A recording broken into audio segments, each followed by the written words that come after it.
The undeserved reward. The twin suns of Atticus, 9 blazed down on the settlement of Port Harrow, making every shadow razor-sharp and turning the air into a shimmering mirage. Finn Mercer stood with his shoulders squared in the dusty main plaza, sweat trickling down his spine beneath the worn fabric of his utility jacket. He kept his gaze fixed on the cracked ground, refusing to acknowledge the makeshift stage where the colony officials preened in their threadbare finery. The crowd of settlers, gaunt faces burned brown by the unforgiving suns, pressed around the edges of the plaza. Some watched with interest, others with vacant exhaustion. All of them were waiting for this ceremony to end so they could return to the backbreaking work of survival on this frontier world. Finnegan Mercer, announced Administrator Renault, her voice amplified across the plaza. Step forward to receive the gratitude of Port Harrow. Finn moved reluctantly, his steps measured and controlled. 3 days ago, he'd been working maintenance on the colony's water purification systems when the Eastern Habitat Dome suffered a catastrophic structural failure. While others had frozen or fled, Finn had rushed into the collapsing structure, extracting 12 settlers before the dome completely gave way. Not because he sought glory or reward, but because he couldn't stand by while people died. For exceptional bravery and service to this colony, Renault continued, a tight smile on her weathered face, we bestow upon you a token of our highest appreciation. Behind her, a cargo container was wheeled forward by 2 security officers in dust-caked uniforms. The side panel slid open with a pneumatic hiss, revealing what waited inside. Finn's stomach twisted with revulsion. Within the container stood a humanoid figure, slender and tall, with skin the color of opal that shifted with subtle iridescence under the harsh sunlight. Long silvery hair fell in tangled waves over delicate shoulders. Most striking were the eyes, large, almond-shaped, with irises of shifting purple and blue that seemed to contain galaxies. But it was the restraints that made Finn's hands curl into fists at his sides. A heavy metal collar encircled the alien's throat, connected to chains that bound slender wrists. The alien's gaze remained downcast, shoulders hunched with the weariness of long captivity. This is a Luminari, Renault announced with obvious pride. Captured during the pacification of the Eastern Territories. Extremely rare and valuable, bred for intelligence and obedience. It will serve you faithfully in whatever capacity you desire. The crowd murmured. Finn heard the mix of awe, envy, and disgust in their voices. His jaw clenched so tight he thought his teeth might crack. Administrator, he said, his voice low but carrying across the suddenly silent plaza. What you're offering isn't a reward. It's a crime. Renault's smile froze. I beg your pardon. This isn't an it. Finn stepped closer to the container, close enough to see the fine trembling in the alien's limbs. This is a sentient being. You've put it in chains. Security officers shifted nervously, hands drifting toward weapons. Renault's expression hardened into something dangerous. Mr. Mercer, perhaps you misunderstand the honor being bestowed. I understand perfectly. Finn moved to the front of the container where a control panel glowed with status lights. Without hesitation, he pulled the emergency release. The restraint system gave a soft beep, and the collar around the alien's neck unlocked with a click. Gasps rippled through the crowd. The security officers drew their weapons, training them on both Finn and the alien. Renault's face contorted with fury. What have you done? She hissed. Finn ignored her, keeping his movements slow and deliberate as he stepped into the container. The alien, the Luminari, watched him with those incredible eyes, now wide with confusion and fear. I'm not going to hurt you, Finn said softly. He reached for the collar, carefully removing it from the slender neck.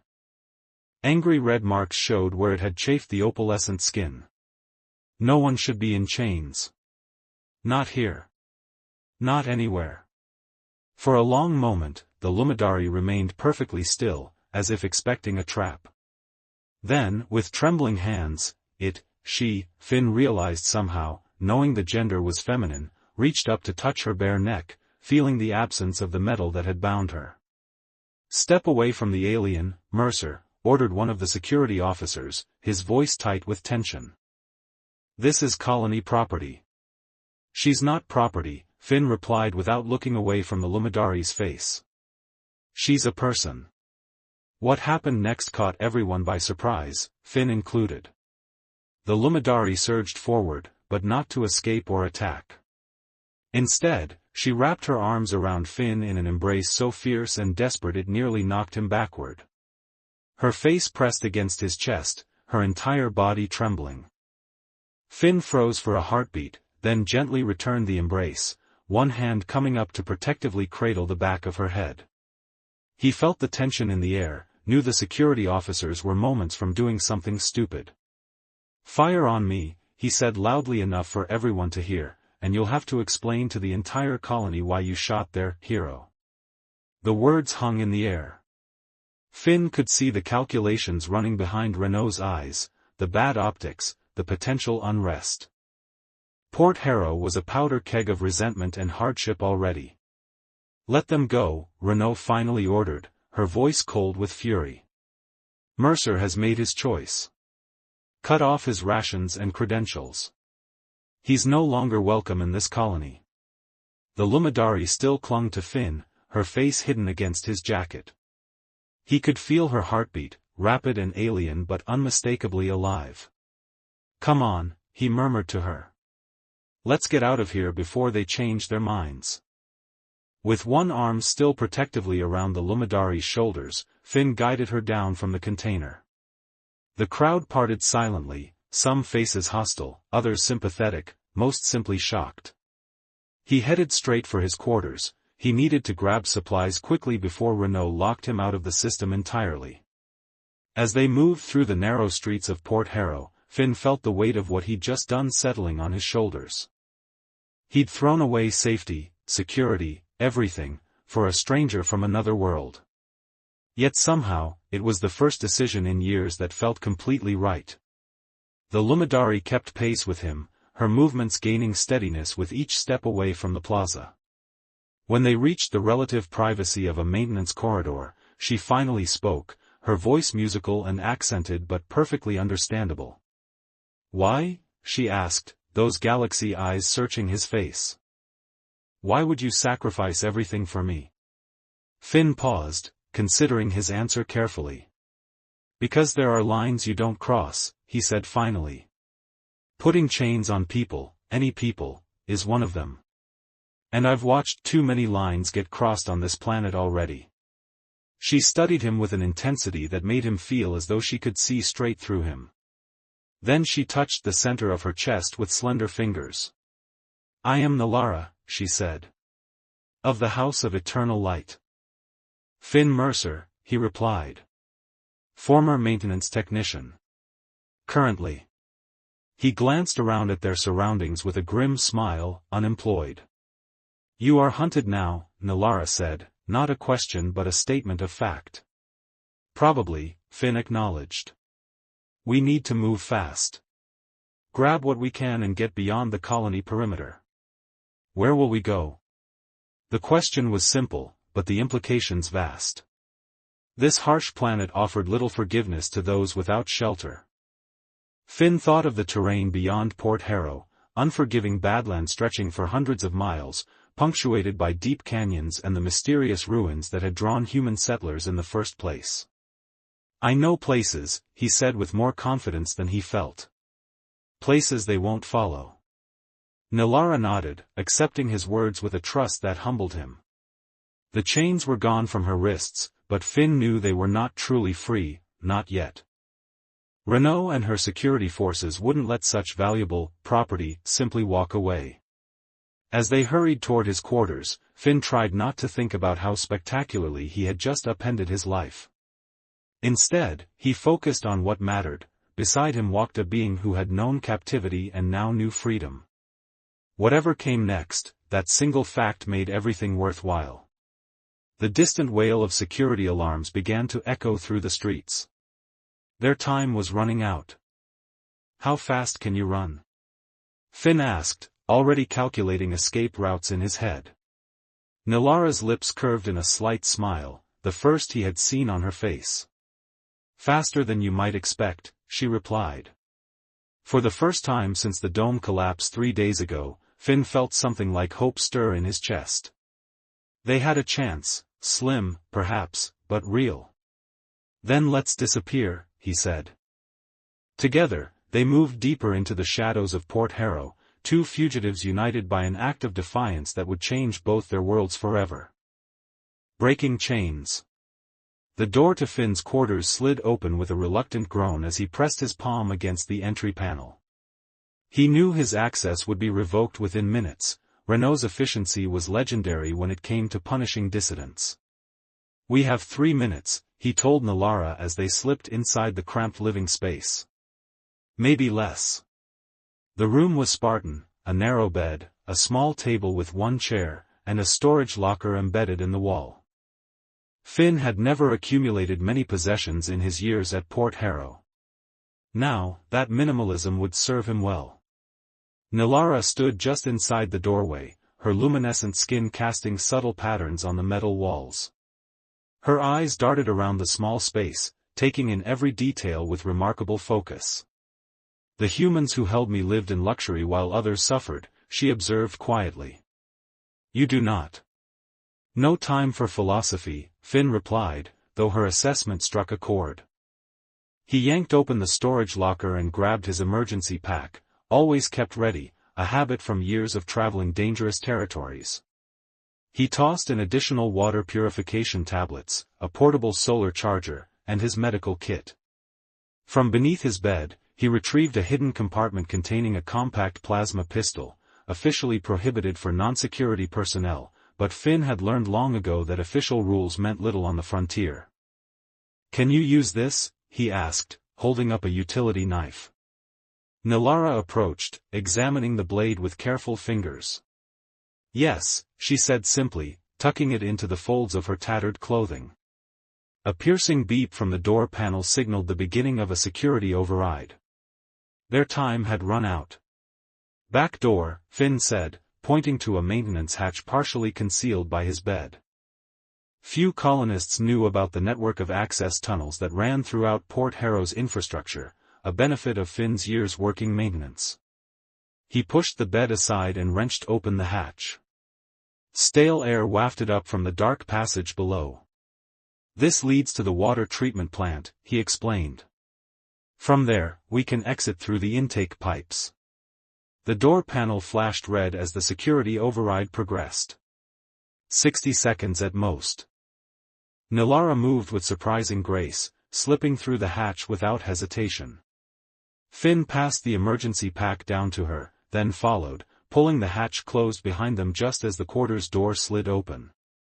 The maintenance tunnel was barely tall enough to stand in, lit only by occasional emergency strips that cast everything in a sickly green glow. They moved quickly, Finn leading the way through the labyrinthine passages. The rumble of machinery grew louder as they approached the water treatment facility. "They will track us," Nalara said, her voice barely audible above the ambient noise. "Probably," Finn agreed. "But the tunnels aren't monitored. Security thinks they're too cramped and dangerous for anyone to use as an escape route." "And are they dangerous?" Finn glanced back at her with a grim smile. "Less dangerous than what's behind us." They emerged into the cavernous water treatment plant, a cathedral of pipes and filtration systems that processed the mineral-heavy groundwater into something drinkable. The facility ran largely automated, with only occasional maintenance checks, a stroke of luck for the fugitives. Finn guided them along narrow walkways suspended above churning water tanks, heading toward the massive intake pipes that drew water from the aquifer beneath the colony. His familiarity with the system had one distinct advantage: he knew exactly which maintenance hatch would lead them outside the colony walls, bypassing the heavily guarded main gates. As they reached the primary intake chamber, a klaxon began to wail throughout the facility. Red warning lights strobed across the metal surfaces. "They've figured out where we're headed," Finn muttered, quickening his pace. The maintenance hatch was 15 feet above them, accessible only by a narrow ladder welded to the chamber wall. Finn gestured for Nalara to climb first while he kept watch. She ascended with remarkable agility, her movements fluid and precise despite her recent captivity. The chamber door slid open just as Finn began climbing. 2 security officers burst in, weapons drawn. "Freeze, Mercer," one shouted, raising his rifle. Finn didn't bother responding. He scrambled up the ladder, bullets pinging off the metal rungs just below his boots. Above him, Nalara had already reached the hatch and was working the manual release. A bullet grazed Finn's shoulder, tearing through his jacket and leaving a burning line across his skin. He gritted his teeth against the pain and kept climbing. The hatch opened with a hydraulic hiss, revealing a glimpse of twilight sky beyond. Nalara reached down, grasping Finn's wrist with surprising strength and hauling him up the final few rungs as more shots ricocheted around them. They tumbled through the hatch together, Finn slamming the control panel on the exterior side to seal it behind them. The mechanism groaned but complied, buying them precious minutes. Finn took in their surroundings with one quick sweep. They had emerged on the western edge of the colony, where the massive water processing pipes extended like metal tentacles into the surrounding badlands. The terrain was rugged, wind-carved rock formations and deep ravines stretching toward the horizon. The suns were setting, painting the landscape in bloody hues. In the distance, the perimeter fence hummed with electrical current. There, Finn pointed to a narrow gap where one of the larger pipes passed beneath the fence. "The coupling is loose there, maintenance keeps flagging it for repair, but resources are always diverted elsewhere." They moved quickly, keeping low among the rocks. The wound on Finn's shoulder throbbed, but he pushed the pain aside. Behind them, alarms continued to wail within the colony. At the fence, Finn dropped to his stomach and examined the gap. It would be tight, but just large enough for them to squeeze through if they were careful. The electric field created a visible shimmer in the air above the metal mesh. "One wrong move and we'll be fried," he warned Nalara. "Follow exactly where I go." She nodded, eyes fixed on the narrow opening. Finn went first, inching forward with excruciating slowness. The electric field buzzed inches above his back, raising the hair on his neck with static electricity. The gap forced him to press his wounded shoulder against rough ground, sending fresh waves of pain through his body. After what felt like an eternity, he emerged on the other side. Free. Nalara followed, her slender frame allowing her to navigate the gap more easily. As she crawled clear of the fence, spotlights suddenly blazed from the colony walls, sweeping across the badlands in searching arcs. "They've mobilized the patrol," Finn said grimly. "We need to reach the canyons before they deploy the drones." Nalara rose to her feet, her silvery hair catching the last crimson rays of the setting suns. "Lead, and I will follow." They set off at a steady jog, heading southwest toward the jagged line of cliffs that marked the beginning of the canyon system. Finn knew the terrain well, he'd spent his rare off-duty hours mapping the surrounding wilds, driven by a restlessness he could never quite name.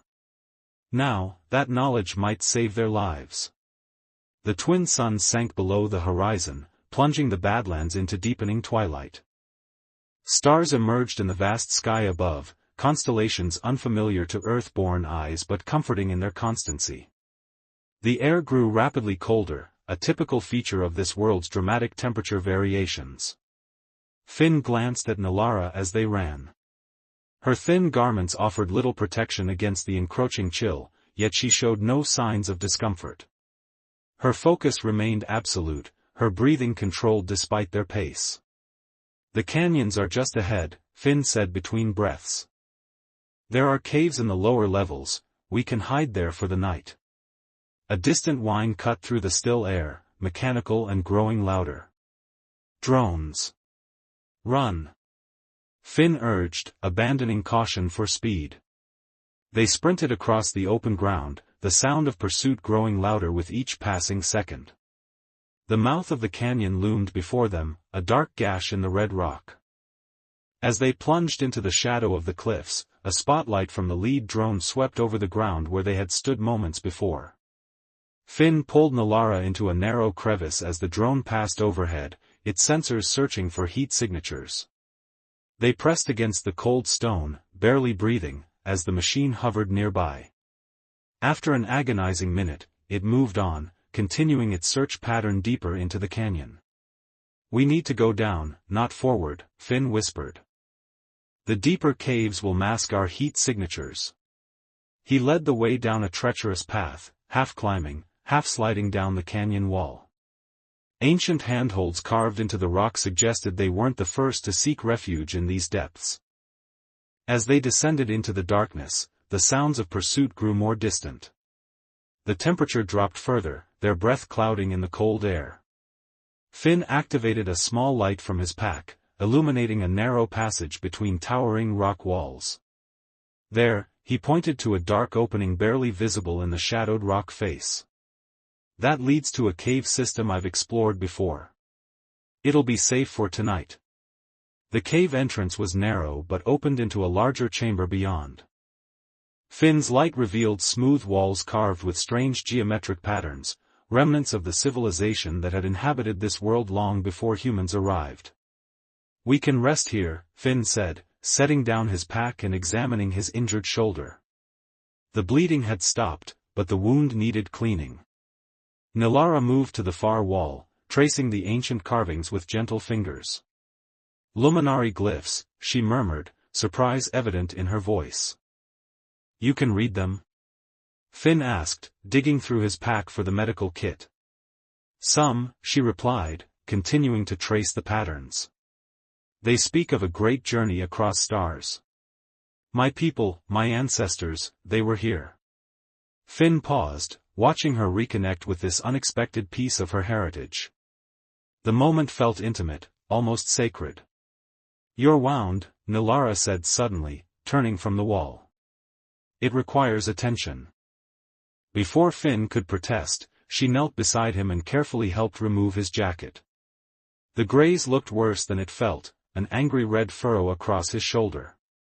"I can help," she said. "If you permit." Finn nodded, unsure what to expect. Nilara placed her palm gently over the wound, and her skin began to emit a soft, pulsing glow. A pleasant warmth spread through Finn's shoulder, followed by a tingling sensation. When she removed her hand a minute later, the wound had closed, leaving only a faint pink line. "How did you?" "My people heal through light and touch," she explained simply. "It is a small thing." "Thank you," Finn said, genuinely awed. "That's not a small thing at all." Nilara settled beside him, drawing her knees to her chest. In the dim light, her skin seemed to absorb and reflect the glow in subtle patterns. "Why did they capture you?" Finn asked after a moment of silence. "How did you end up in Port Harrow?" Nilara was quiet for so long that Finn thought she might not answer. When she spoke, her voice carried the weight of painful memories. "I was a scholar, studying the ancient migration patterns of my people. My research brought me to this sector when human expansion reached our borders. There was conflict." She touched the place where the collar had chafed her neck. "I was taken as a specimen. A curiosity. Later, as tensions grew between our peoples, I became something else. A trophy. Proof of dominance." Anger flared in Finn's chest at the casual cruelty of it. "I'm sorry," he said, knowing the words were inadequate. "You freed me," she replied simply. "At great cost to yourself." Finn shrugged his newly healed shoulder. "Not much of a life to lose, honestly. Fixing pipes and following orders, turns out I wasn't great at the second part." A faint smile curved Nilara's lips. "Freedom has its price. But its value is beyond measure." Outside their shelter, the wind howled through the canyon, carrying the distant sound of searching drones. They were safe for now, but Finn harbored no illusions about the difficulty of what lay ahead. Port Harrow's administration wouldn't simply let them go, not with the political leverage Illumidari represented. "We should rest," he said, pulling a thermal blanket from his pack and offering it to Nilara. "Tomorrow will be challenging." All days are challenging when you are hunted, she observed, but accepted the blanket with a graceful nod. As Finn leaned back against the cave wall, exhaustion washed over him. His last conscious thought before sleep claimed him was that despite everything, the danger, the uncertainty, the loss of his position, he felt more alive than he had in years. Beside him, Nalara watched the entrance of their shelter, her galaxy eyes reflecting the faint starlight that filtered through the opening. For the first time since her capture, she allowed herself to feel something dangerous and fragile: hope. Triclawed can make mistakes. Please double-check responses. 3. 7 Sonnet.